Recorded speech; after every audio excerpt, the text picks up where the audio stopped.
अस्सलाम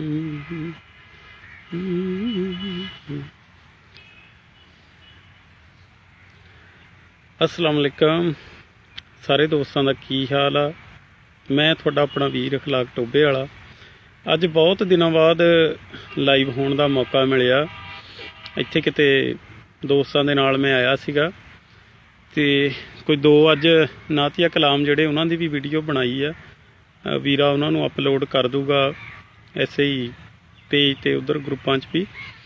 ते कुछ मैं सोचिया कि चलद्यां चलद्यां कोई लाइव थोड़ी जी थोड़े नाल गलबात हो जाए। तो गलबात जिहड़ी हैगी सीगी वो ये आ कि कुछ लोग ना जिद्दां मुआशरे च देखे आ कि किते स्टेज नज़र आया नहीं तो भज के स्टेज ते चढ़ जाते और माइक नूं बड़ियां ललचाइयां नज़रां नाल देखदे रहिंदे आ कि किते माइक काबू चढ़ जाए तो कोई गलबात जिहड़ी है ना करिए। ते जां तो बंदे दे पल्ले ना कोई गुण होवे ते बंदा कोई गलबात करदा सोहनी लगदा माइक ते एवें ही हुण बिला वजह जिहड़ा हैगा आ करी जानी गलबात और कोशिश करनी भी जानी कुछ लिखिया इहदे बारे च। असल च गल ये आ और वो मैं तुहाडे नाल साझा करना। गीत है एक छोटा जिहा इस बारे च कि माइक दी नहीं भुख ना ही चाहिदा स्टेज बई लिखने नूं पैन होवे 5-7 पेज बई घूमण वाला हुक्का होवे ताज़ा ताज़ा धरिया तूत हेठां बैठने नूं मंजा होवे डिठिया फिर किते शायरां तो प्यार जंदा लिखिया औखे हो के शायरां तो प्यार जंदा लिखिया ते ठंडी ठार लस्सी होवे पेड़ा होवे घिओ दा पुत्त माड़ा किवें होवे जे कहना मन्ने प्यो दा पुत्त माड़ा किवें होवे जे कहना मन्ने प्यो दा कंन ला के सुण गल गुड़ नालों मिठिया औखे हो के शायरां तो प्यार जंदा लिखिया औखे हो के शायरां तो प्यार जंदा लिखिया ते मेरे पल्ले चौधरां ते भावें सरदारी ना लुच्चियां लफंगियां दे नाल पर यारी ना मेरे पल्ले चौधरां ते भावें सरदारी ना लुच्चियां लफंगियां दे नाल पर यारी ना टोबे आलिया सिखाऊं चंगी चंगी सिक्खिया औखे हो के शायरां तो प्यार जंदा लिखिया औखे हो के शायरां तो प्यार जंदा लिखिया।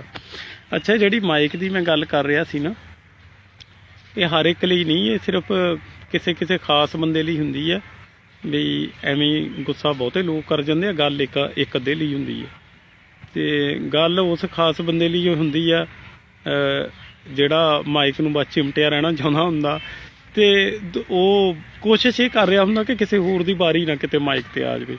असल च ਉਹਨੂੰ पता ਹੁੰਦਾ है कि कौन की है तो कौन की है, अपने आप का भी पता ਹੁੰਦਾ।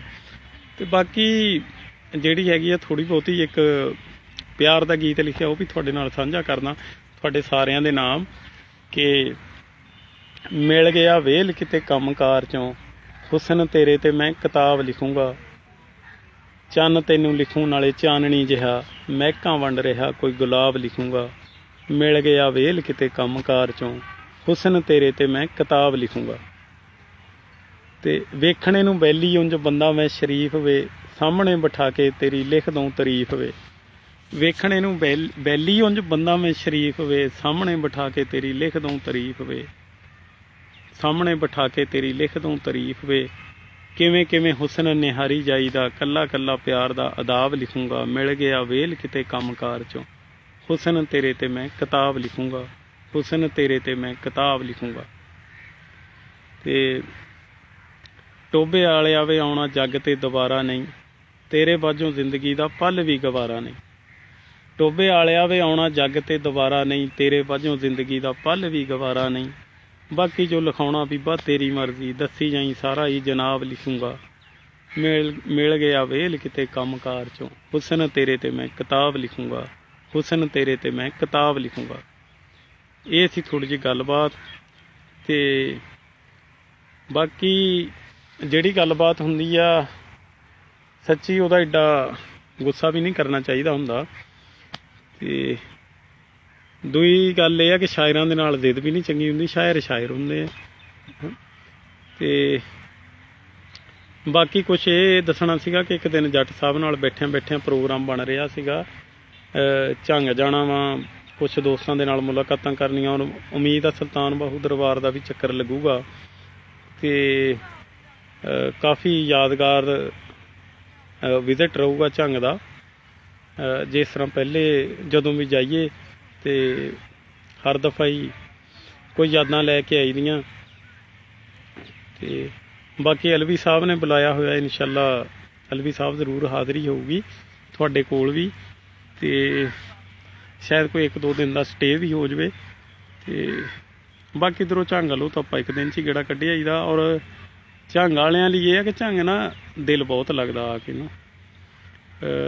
ਮੇਰਾ ਨਹੀਂ ਖਿਆਲ ਕਿ ਸੈਰ ਵਾਸਤੇ ਹੋਰ ਕਿਸੇ ਪਾਸੇ ਇੰਨਾ ਚੱਕਰ ਲਾਇਆ ਹੋਵੇ ਅੱਜ ਤੱਕ ਜਿੰਨਾ ਝੰਗ ਦਾ ਲਾਇਆ।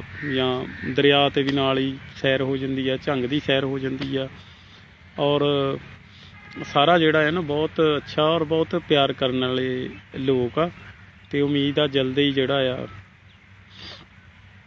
ਟਾਈਮ ਮਿਲੂਗਾ ਔਰ ਇਨਸ਼ਾਅੱਲਾ ਚੱਕਰ ਲੱਗੂਗਾ।